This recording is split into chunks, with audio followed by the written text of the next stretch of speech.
Look, the American people want us to find an exit strategy from bailout America. That's why, you know, when the TARP comes up for reauthorization the end of this year, I think you're going to see very strong opposition to continuing this program.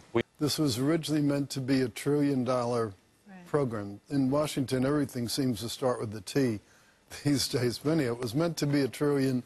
Now it won't even be $100 billion worth that gets bought. So it'll be very small relative to the economy.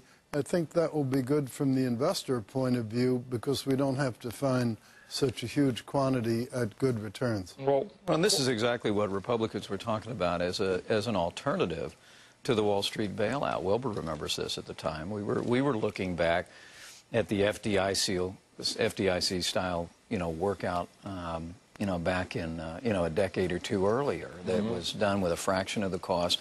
And what it did was it's like the PPIP plan. It used the federal government as a backstop, but it said, you know, the real answer and the cure for what ails the private marketplace and financial institutions is going to be found not in the Treasury, but in the private marketplace and in entrepreneurial capital. And but it's, you know, we've learned a lot of lessons in the last year, and one of them is that you shouldn't rush in where angels dare to tread here. Remember that the White House, now I'm talking about the Bush administration now, I'm not being partisan here. The White House sent a 3-page memo to Capitol Hill asking for the better part of $1 trillion on a Thursday and said we need the cash on Monday. And a number of us 1 year ago today went to the House floor, mostly Republicans, some Democrats, and stood astride history and yelled, stop. I think it was important that we took action, but I think it was important that we be prudent and that whatever we do ultimately builds on the fundamentals of our private free market.